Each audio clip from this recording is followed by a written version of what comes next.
Guys, so today's video is going to be a 2023 writing wrap up. So basically everything I wrote this year.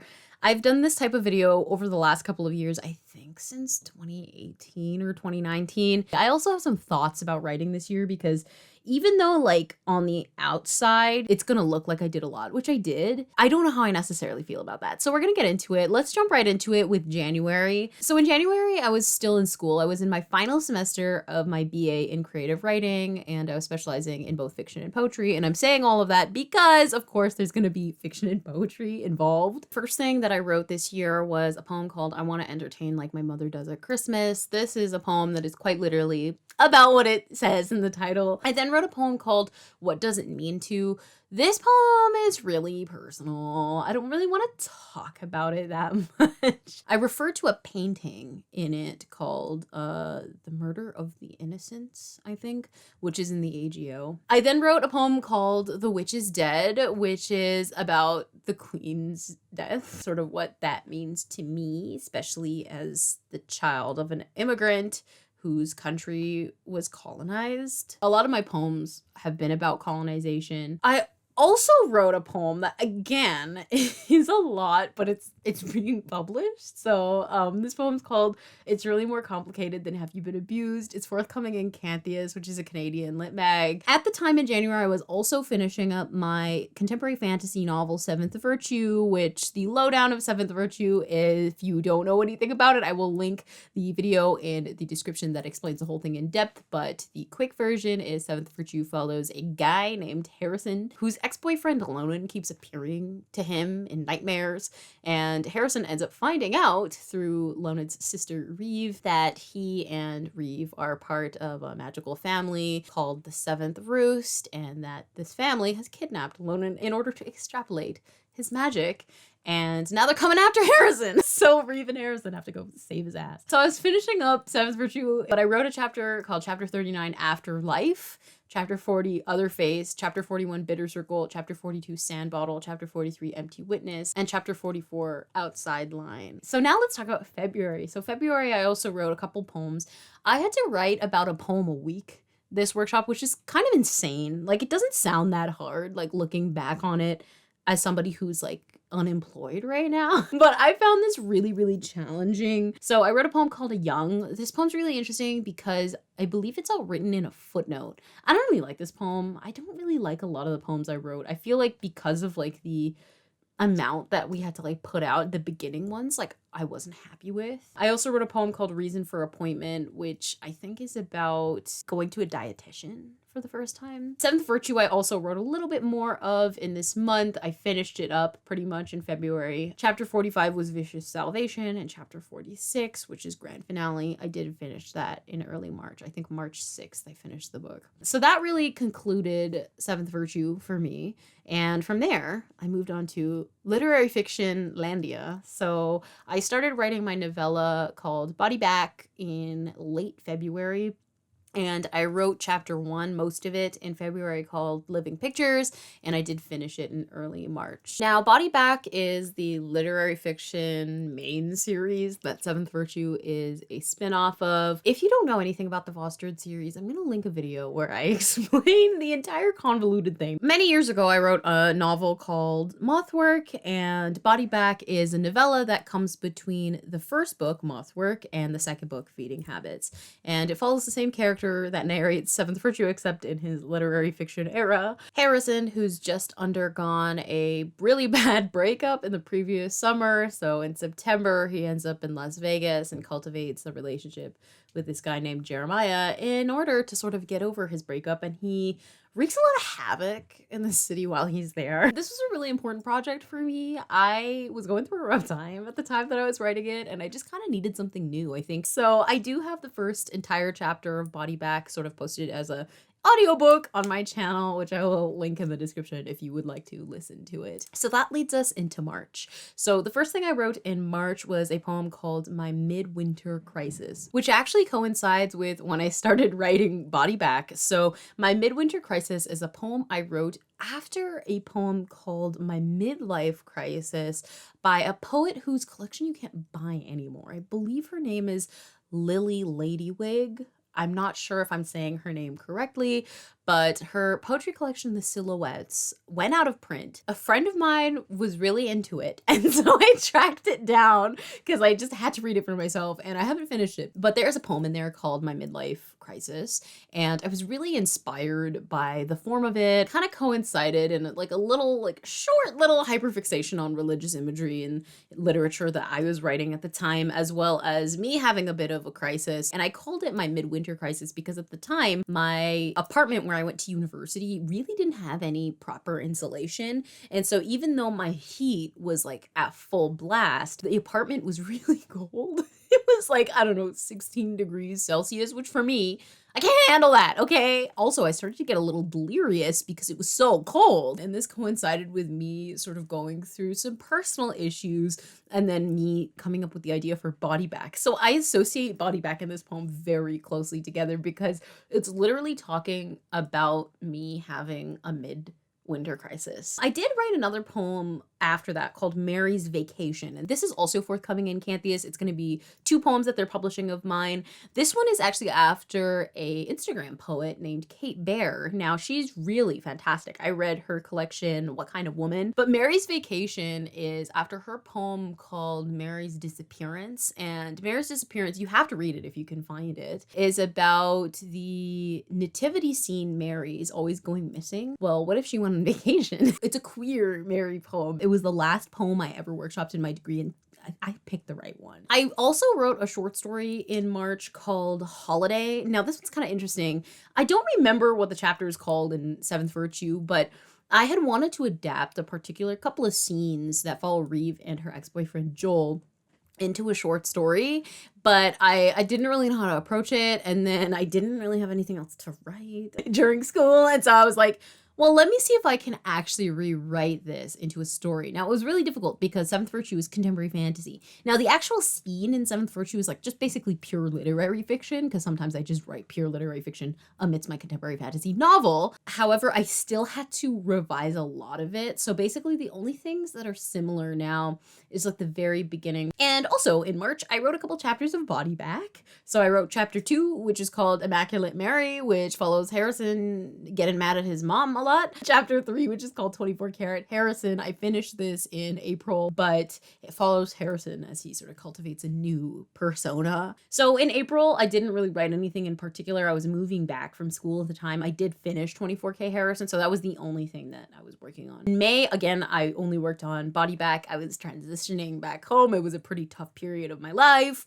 and so I wrote one chapter of Body Back called No Christ. That was chapter 4. Now here comes June, which was quite an interesting month for me. I wrote a chapbook in June. So this is technically a micro chapbook. It is comprised of 5 poems. I did talk about it in a video, but it's called When He Goes, He's Gone. This was a really random project for me.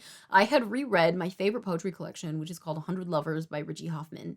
And I was like, damn, I really wish I wrote this particular poem. Now, I'm going to link the poem in the description, but it's probably my favorite poem in the world. In general, the collection, which is about, it's queer love poems, I loved what they did in terms of relationships and how delicate everything was, how domestic everything was. That's something I love in writing, domesticity, like, I'll eat that shit up. I had really wanted to write one with it between Lonan and Harrison, but I was like, I can't just copy Richie Hoffman's poem. But then I was like, that is the whole point of poetry. Like, in poetry, yes, you can. Like, if you wanted to write a line that somebody else wrote, in poetry, it's very fine to take the line and, you know, with credit, put it in your own poem. I wrote the first poem. This was the order I wrote it in. I know this because I documented it on my Instagram stories. And so the first one I wrote was the title poem, which is When He Goes, He Is Gone, which this poem is like the opening poem. It basically,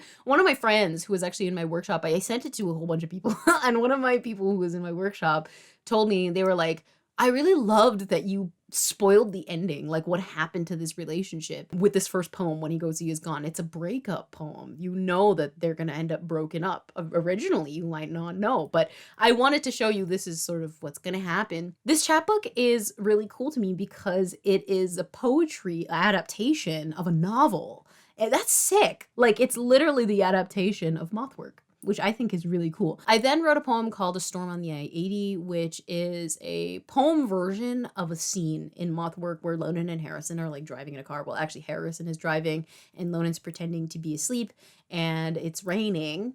And that's actually before he meets Jeremiah, if you know anything about Mothwork. I then wrote a poem called In the Mornings, He Finds Your Face and for a moment considers calling you an angel, which is so gay. This poem is the only poem in Lonan's point of view. I wasn't expecting Lonan to have a point of view in this chapbook, but he ended up having one, which is exactly how he ended up having a point of view in Mothwork. So I was like, that's fair.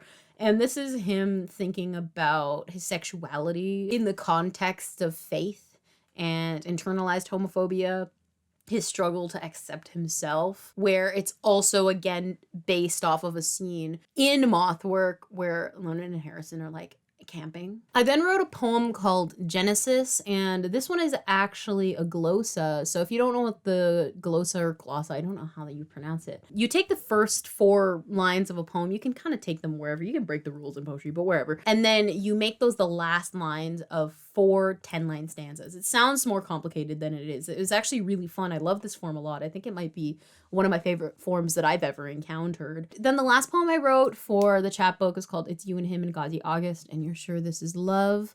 This one is a golden shovel or half a golden shovel.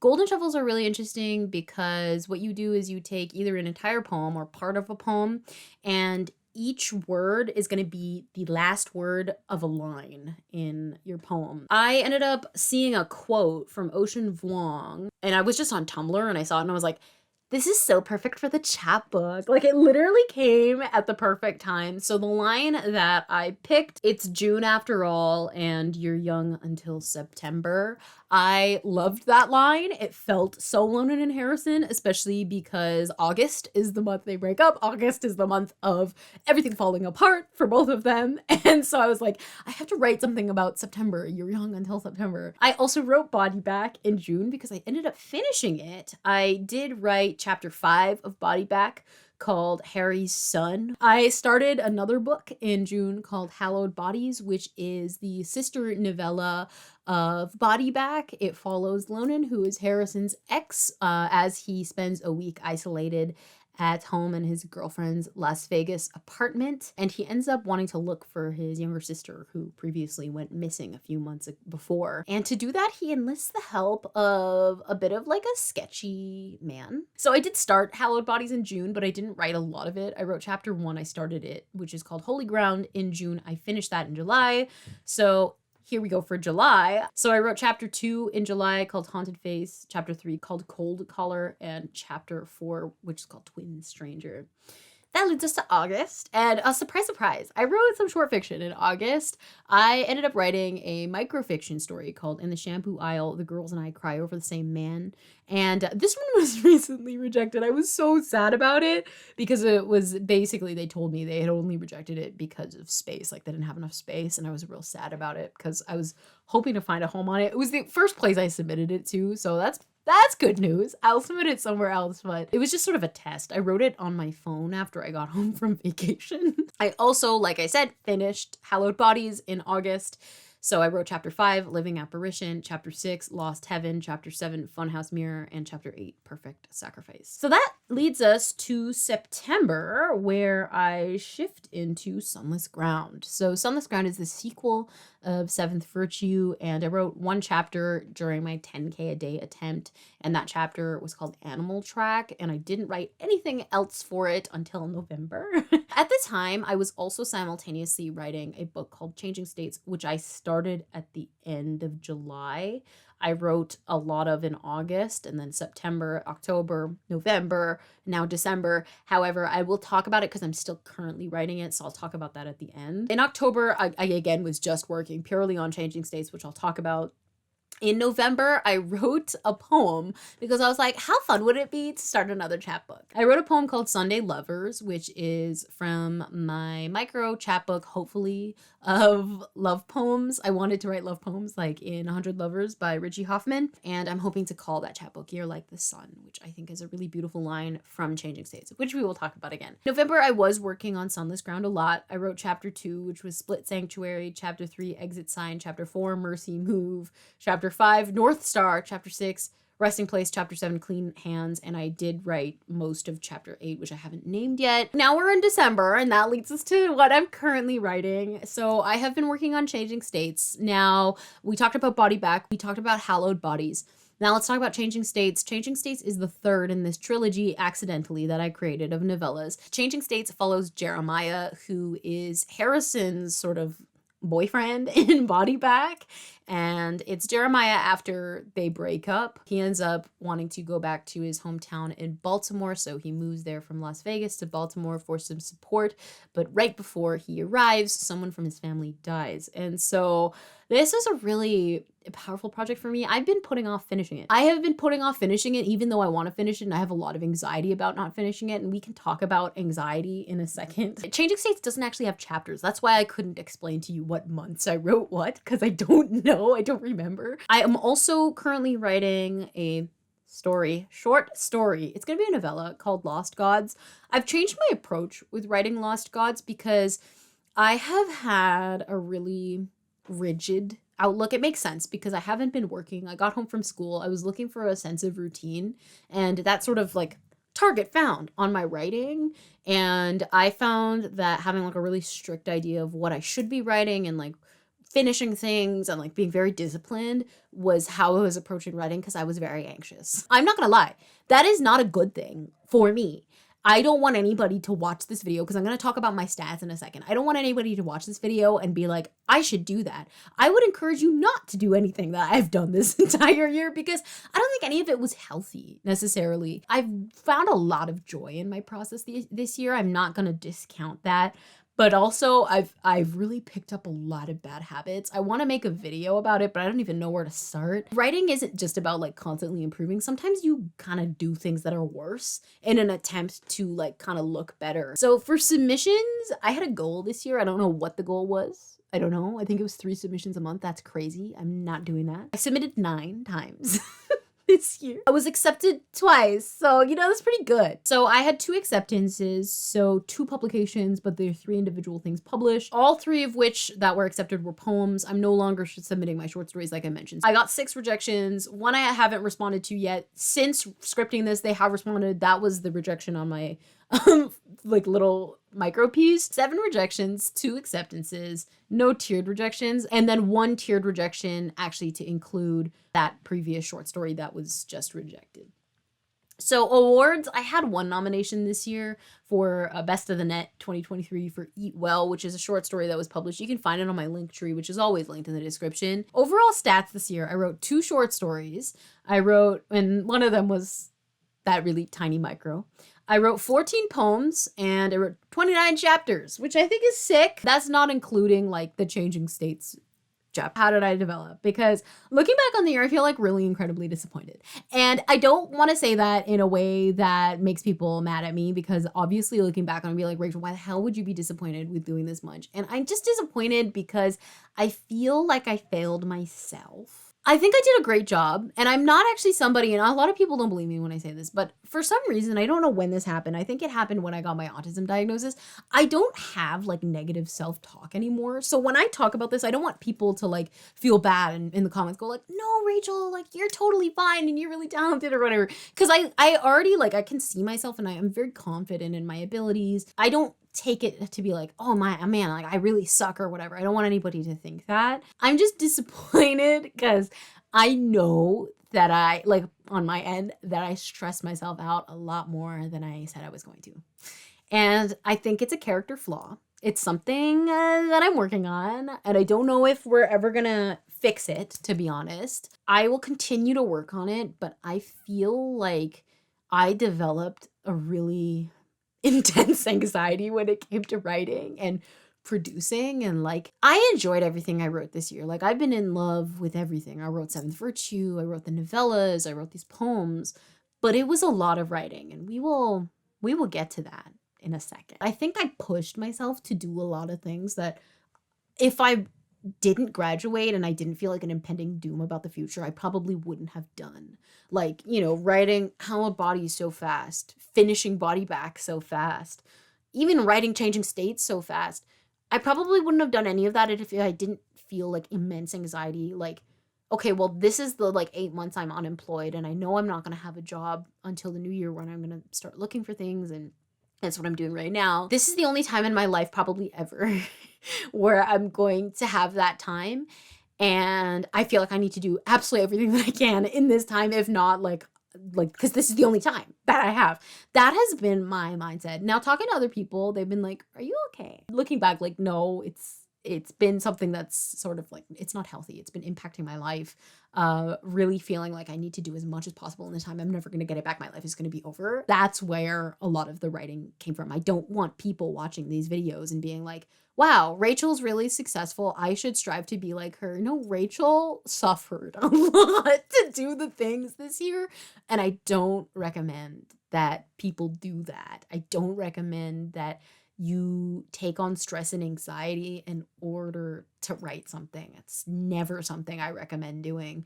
And it's also something that I did the entire year. I'm only human. I make the same mistakes that I tell you not to make, and I'm working on it now. I did not feel this way last year, so I know that it's like the whole graduation thing. Something I learned about myself this year is that I have a real anxiety over time and time moving and me getting older and everything around me changing and like responsibility. And the thing is, like, I know this is how a lot of people in their 20s feel. So because of that sort of led to another thing that happened this year in terms of personal writing taking precedence over writing that I want to publish. This caused me a bit of anguish earlier this year, but I think because writing is also tied to autism for me and special interests for me, I find it really scary that I might never have time to write the projects that I think have my heart. So with the characters that I love that you guys know a lot about. Now, is that an anxiety that's based off of anything that's happened? No, because in the last 2-3 years, all I've written are with these characters. Even when I wasn't focused on them, I was still writing with them. And I think for me, though, I have become really rigid in my thinking, especially since I've graduated. The world seems, it's not as, far away. Now I'm here. I have to deal with it because now I'm in the time where I wasn't sure if I could deal with anything. Now I'm dealing with it. It's very different for me now. I feel like I see things in like very more black and white than I ever have before. So with that said, of course, I have taken a precedence in enjoying my personal writing a lot. And sometimes it's like, I don't know how I'm ever going to enjoy a novel that I want to publish that's not with these characters. And I think a lot of it is just sort of anxiety of like keeping the things that I know I love the most very close, because I don't really need a lot in life to fulfill me. Like, I need very few things to bring me joy, like my family, my writing with these characters, and then, my friends, and that's really it. I don't really need anything. I don't go out a lot. I don't go traveling. I don't need to do other things like that. I just like to have very few things that matter a lot to me. And the idea of not having time because I have to write other things has been very anxiety inducing for me. That sort of links with the personal writing takes precedence. Changing my approach with writing Lost Gods has helped me a lot to sort of get out of that, because Body Back, like every waking living moment of my life, I was spending as much time as possible with Body Back. Well, that was a coping mechanism. Hallowed Bodies, I was writing also as a coping mechanism. Changing States is like the first one that was not a coping mechanism, because I didn't really have anything to coping mechanism to, but actually at the same time I was coping mechanisming Changing States because I was really going through a hard time with my chronic pain. Lost Gods hasn't really started yet. I haven't really written that much of it. And my approach now with writing it is, instead of sitting down and going to the library and having a writing session for the day, I don't care. It's whenever I have an idea for something, I'm just going to go on my phone and write it. I'm just trying to be chiller with it. And if I do want to pull out my laptop and, write it in a more official way, that's fine too. But also taking it easy is something that I probably need to do. And also with Lost Gods, I was like, the reason why I wanted it to be a short story was because I was like, I don't want to take a lot of time with this because I need to write other things and I need to finish this before the end of the new year. And like, I tire myself out. But then I was like, well, if I'm not really writing it seriously, then what does it matter what the form is? Like, it could turn into a novel and I don't care. Now, it's not going to be a novel. I don't see it being a novel. Do I see it as a novella? Yeah, I do. That also leads me to the other thing about how I developed. I also finally started writing novellas, which I don't think is something I really expected at all. It was very random. It was just with Body Back. I knew I didn't have the capacity to write another novel, and I'd never written a novella before, so I just tried it, and it was really fun. Now I'm on my third one, which I think is amazing, if not the fourth one, which is Lost Gods. So I'm really excited to see where that form takes me. It's not something I would do for publication, but I think as somebody who writes a lot of personal work and literary fiction in particular that's personal, writing personal novels, like sort of at the scope of a novel, is a lot. And a novella is hard work, but it's not as much of a time commitment. And so they've been really fun to write very specific pockets of time that don't have as much plot. So it's something that I would encourage you to do too if you're interested in writing something shorter with the same characters, but not committing to an entire novel. The very fun part of this video where I reveal how much I wrote this year. And like I said, it's not that I am disappointed in like the amount that I wrote, because there's no possible way I could be, that would feel very silly to be disappointed.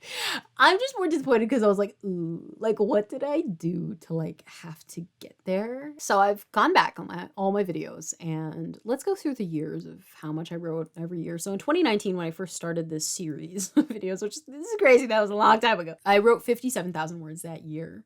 Then in 2020, I wrote 87,000 words. In 2021, I wrote 98,000 words. So that was a pretty big step up too. In 2022, I wrote 140,000 words. So you can see I have gone up and up and up and up and up every single year. This year, I wrote 892,000 words this year. And that's not including the stuff that I've written like since then. So probably add a little bit, about 171,000 words this year. I'm not happy about it. Like, I'm happy about it.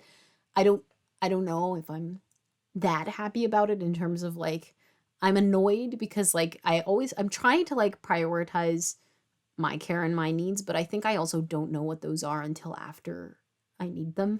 And so a lot of the times I'll be like, I really need like a break from writing, and I just won't give it to myself because I just don't know. Like, or I refuse to know. And again, it's really hard for me because when writing is a special interest, it feels like that's the only way that I can engage with it. So what I'm going to try to do in the new year is figure out how to, or, you know, not figure out, but reconnect to, because I didn't know how to do this before, to my writing without constantly needing to actually draft, because that's a lot of writing in a year. This is probably the most that I've written in a really, really, really long time, since I probably was in, I don't know, grade 10 or something. In a year, the most I wrote in a year once was 600,000 words when I was 13. I never ever want to touch that word count again. And honestly, for next year, I don't want to touch this word count. I would love it if it was substantially less, because I don't want to have sort of the work ethic that I had to have to write 171,000 words. I don't want to use writing as a coping mechanism in 2024 if I don't have to. I want to focus on connecting with my characters and my worlds in ways that don't rely on me feeling like I need to be productive. And that's something, again, I'm just really trying to work on. I'm not perfect. And I have always had these sort of problems of going really hard on certain things. So I don't want anybody watching this to be like, well, I wrote like so much less than that, and I feel really bad about myself, because I want to give that context. I don't feel like I feel happy about it. Like, I'm not gonna like not congratulate myself, but like I don't feel like this was as much of an accomplishment as last year. For example, last year was really excited because it was a year where I really reconnected with my own writing. All I did was really work on my own writing. This year, it feels like, and again, it is really only my own writing, and that was all I wrote this year, nothing for publication, really. But it just feels like it was a big labor of something, and I lost something along the way. I don't know. I'm trying to figure out, or I gained a lot of anxiety along the way. So I don't look at that number and be like, that's really exciting, and I don't want other people to be like, I should figure out the number of things that I, just the exact number I wrote this year, and compare it to Rachel, because I don't want people doing that. But that's everything that I wrote this year. 2023, yeah, it was a really interesting writing year for me. I didn't write anything that I thought I would. I didn't do any goals. I'm abandoning goals next year. I don't care. I'm just going to do what I do. I'm going to chill. I'm not going to worry about it too much. And I'm going to take it slow. I am really bad at rest. I'm hoping that next year I can figure out how to be better at rest. And I'm saying this right now as somebody who has had so much anxiety. You know, the stretch between like Christmas and New Year's. I've had so much anxiety in this time thinking like I need to do something. I need to write something. I need to finish changing states in this time so that I don't take it into the new year with me, and I need to finish everything now. And so I say that as somebody who's trying to work on rest. So we will try step by step. Every year there's a challenge with writing, and I don't think the writing is the challenge right now. It's me, the writer. And so I'm hoping in 2024 I can, I don't know, take a breath, listen to more music, and think about my characters instead of drafting this much. It's not like it's a bad thing. I did learn a lot, but I don't know if it's the way that I want to be fulfilled going forward. So that's everything for this video. Let me know what you wrote this year, what your favorite thing you wrote this year. If you want to drop an excerpt, let me know. But thank you so much for watching this. Happy New Year, guys, and I'll see you in another one, hopefully soon. But if not, love you, bye.